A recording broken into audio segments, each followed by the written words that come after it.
Hola, bienvenidos al programa número 16 de los Turelo Plus. En este caso nos vamos a ir al interior del país, como se le suele decir a aquellas empresas que se desarrollan lejos de las grandes ciudades, pero que se destacan por su gran crecimiento en su comunidad y también por su desarrollo familiar. Vamos a conocer una empresa de maquinaria agrícola que está en Belleville y se llama de parte de la familia de los Mainero y los Lambertini. La vemos. La empresa familiar tiene el nombre de Carlos Mainero y compañía. Se fundó en 1933. Aquellos que la fundaron fueron Carlos Mainero, Carlos Rocco Bernardi y Francisco Lambertini. Las familias que nos visitan hoy están conformadas por los Mainero y los Lambertini. Tienen 3 generaciones activas de las 5 que existen perfiladas a la empresa. Se dedican a la industria agrícola, ganadera e industrial.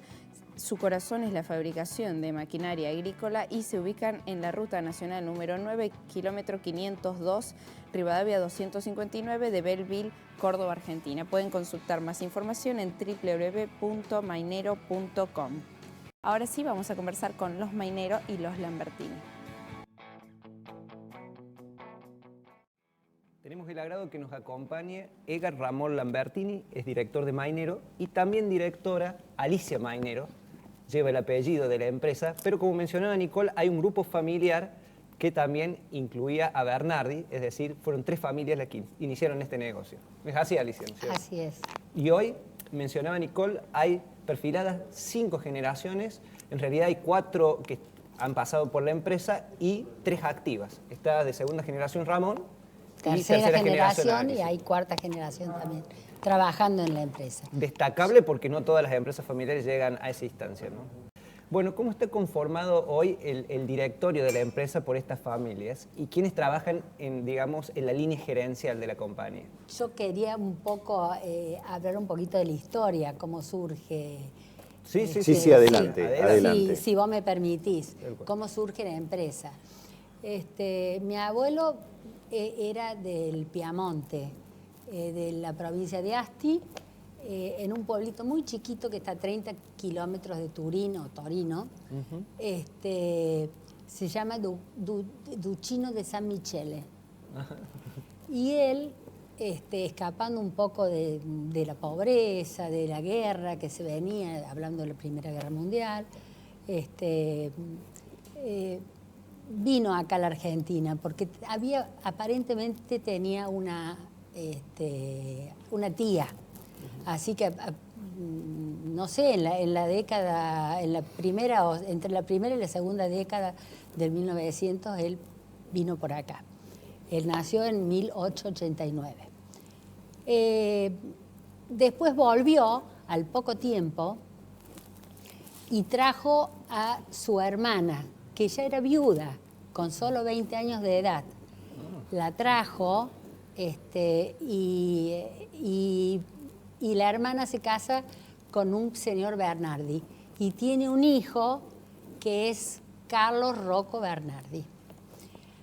Por otro lado, mi abuelo se casa con Margarita Ferrero. Margarita Ferrero fue también una activa colaborante, activísima colaborante y siempre estando atrás de mi abuelo. Eran 8 hermanas, las Ferrero.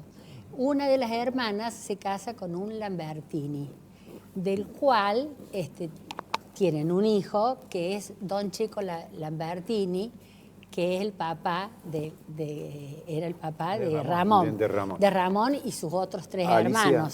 Si me permitís, creo que vos has traído un poco unas fotos que cuentan toda esta historia familiar. Por supuesto, vamos a tratar de sintetizarla aquí para contar cómo ha sido esta simbiosis, esta unión de 3 familias en una sola empresa. Bueno, aquí tenemos la foto, por supuesto, de los fundadores. Este es mi abuelo. Correcto, muy bien. Este es mi padre. Correcto. Acá está un hermano de Ramón con mi papá. Bien. Y después, por supuesto, las generaciones que le han seguido. Esta ya es tercera generación, es mi hermano, Carlos Mainero también. Claro. Ramón. Y los otros hermanos de Ramón, que es Lelio, perdón. Lelio Lambertini, que ha tenido un protagonismo muy importante dentro de la industria de Córdoba. Por eso te decía, ¿Cómo ha sido esta simbiosis, cómo ha sido este trabajo para unir 3 familias detrás de un proyecto de hacer maquinaria agrícola? No sé si en ese tiempo, 1933, los hombres de campo ya aceptaban, digamos, los distintos avances en maquinaria agrícola. Sí, yo creo que mi abuelo, a pesar de que yo realmente no lo conocí, porque en el año que yo nací él falleció, realmente era un gran emprendedor, un gran emprendedor. Entonces él, en el año 1933, en realidad, no se funda la empresa, se funda en los años posteriores. En el 1933, él abre una especie de taller. Claro. Él era más bien un herrero, un excelente herrero y artesano. Bien. Aparte de hacer muchas otras cosas. Pero él abre ese taller y a los primeros que pone como empleados, como ayudantes de él, son al hijo de la hermana, de su hermana que había traído, la primera hermana que había traído, porque después se trajo toda la familia. Claro. La madre, los otros hermanos. Y comenzaron así un poco a reparar e inventar claro, a lo mejor la maquinaria que él necesitaba. Lo trae para el taller, digamos, que tenía. Claro.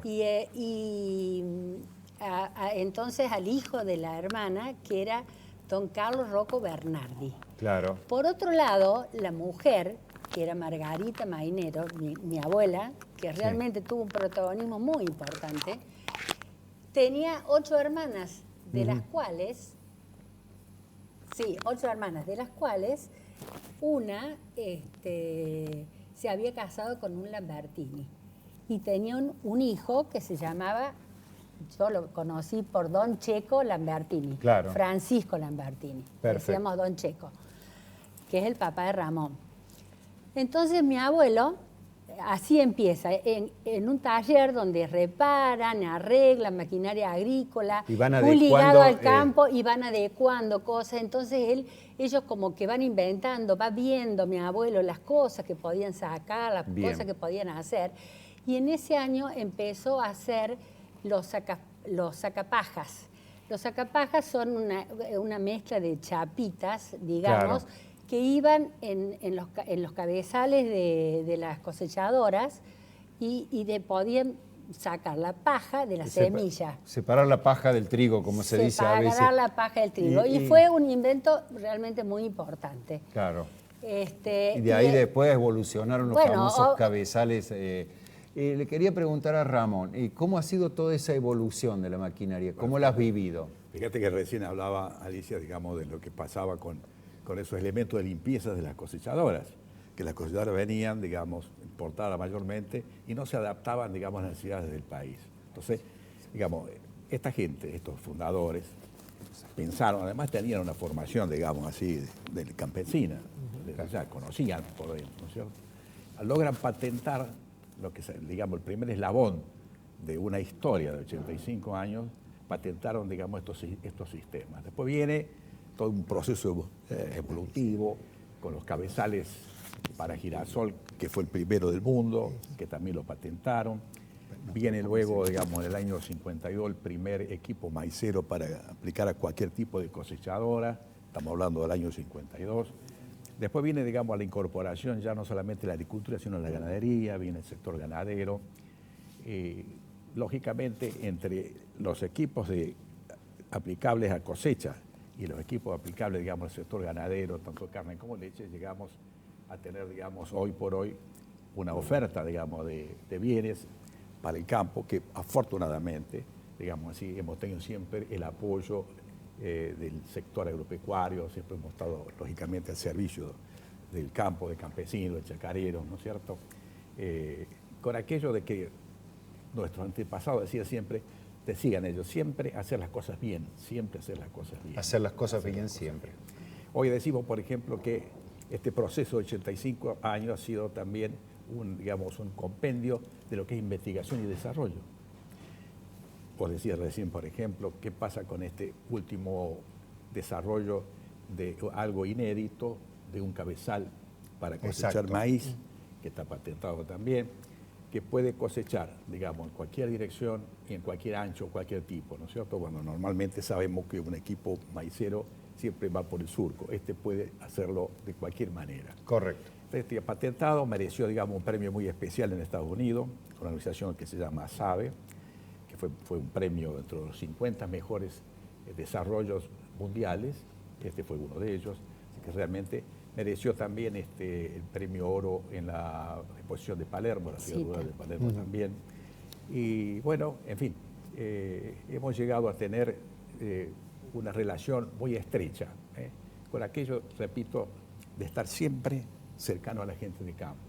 Esa simbiosis, digamos, de esa colaboración mutua, lógicamente, si no, no hubiéramos podido llegar a esta etapa. Claro. Ramón mencionaba que tienen ya, o están cumpliendo 85 años en 2018, o sea que van en el trayecto final de cara a los 100 años. ¿Cuál es la capacidad de producción hoy de Mainero para dimensionar esta evolución que mencionaba en lo que es la fabricación de maquinaria agrícola? Bueno, nosotros tenemos, digamos así, la composición de la oferta entre los dos sectores, agrícola y ganadero, más o menos repartido. Estamos un 50% en el orden, digamos, de facturación y de producción, ¿no? Estamos hablando del orden. Por eso es muy difícil de comparar un equipo girasolero o maicero con una máquina rotoenfardadora, por ejemplo, que es para el sector ganadero, pero hablemos que normalmente, por ejemplo, podemos estar hablando de unas 3.000 unidades anuales, por ejemplo. Unas ¿no? 3.000 unidades anuales. Exacto. Y de esa cantidad, ¿cuánto se exporta al mercado externo? Mira, normalmente la exportación, hoy por hoy, digamos, salvo casos excepcionales, nosotros estamos dentro de digamos, de ese conjunto de colegas que estamos en el orden del 10 al 12% de la facturación anual. Nosotros empezamos a exportar, quizás los pioneros, ¿no? En las finales de los 60. En el principio de los 70 ya habíamos conquistado el mercado de Chile.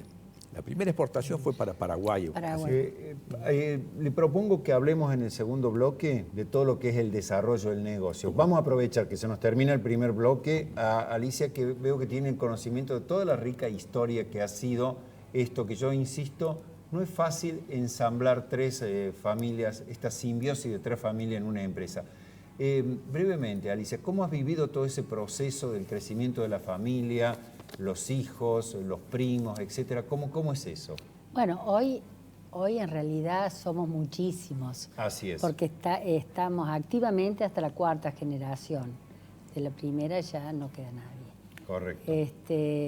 Y bueno, yo ya tengo nietos, Ramón también, así que tenemos quinta y sexta generaciones. ¿Y todo con el espíritu de sumarse a la empresa, de participar? Activamente hay hasta una cuarta generación, están trabajando ya.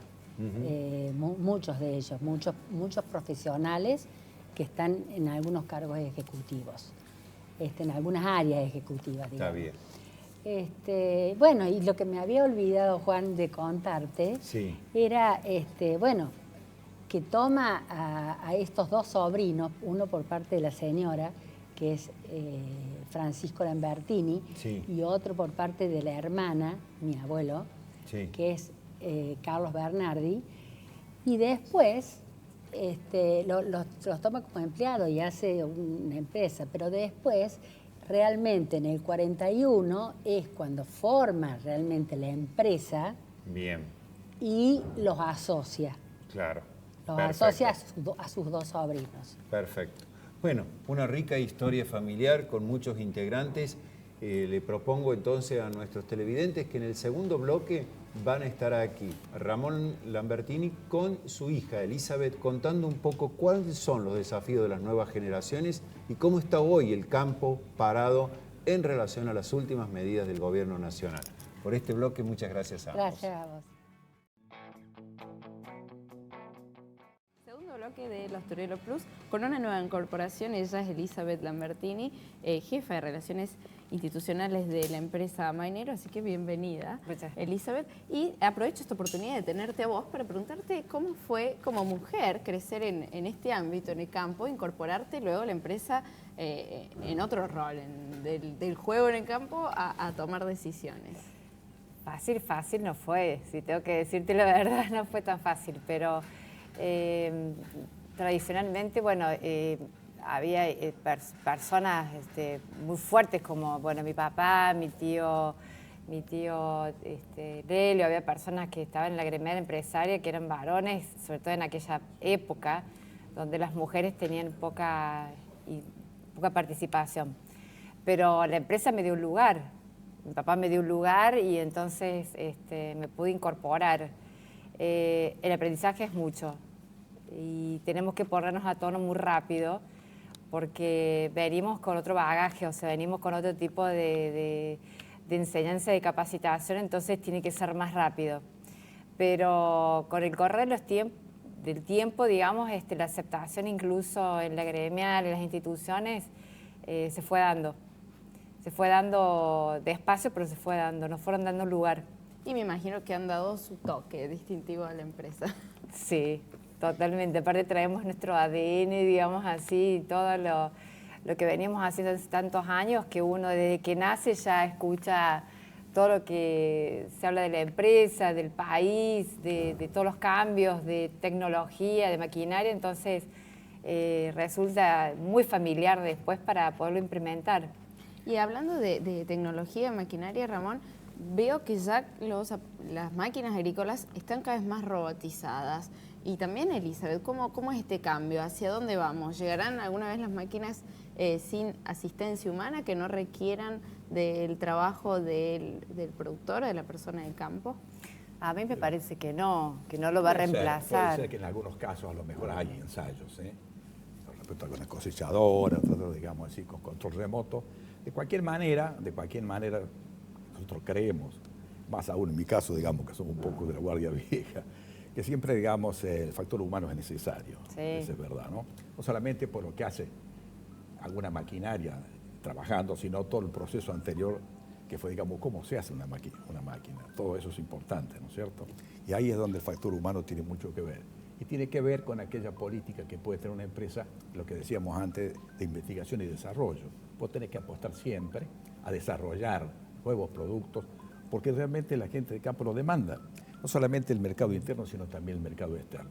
Entonces, es importante, digamos, la incorporación de estas nuevas generaciones que lógicamente traen conocimientos que en el caso de las anteriores generaciones medio nos formábamos juntos con la empresa, casi crecíamos juntos, ¿no es cierto? Pero ahora, indudablemente, que ya esta incorporación de la gente nueva ya viene con sus procesos de conocimiento, técnicos, digamos, universitarios, y lógicamente eso es importante para aquello que decíamos, investigación y desarrollo, pensando en un conjunto, sin olvidarnos, digamos, de nuestros técnicos, la gente que trabaja con nosotros de hace muchos años. Tenemos un equipo muy importante, digamos así, de técnicos y una gran colaboración de todo, digamos, todo el grupo humano que está trabajando en la empresa, son muchas personas. Así que realmente eso hace posible de que hoy podamos hablar de estos 85 años, digamos así, de Mainero, que siempre decimos, bueno, 85 que vamos, digamos, pensando en los 100. Exactamente. Así que este es otro desafío que tienen las nuevas generaciones.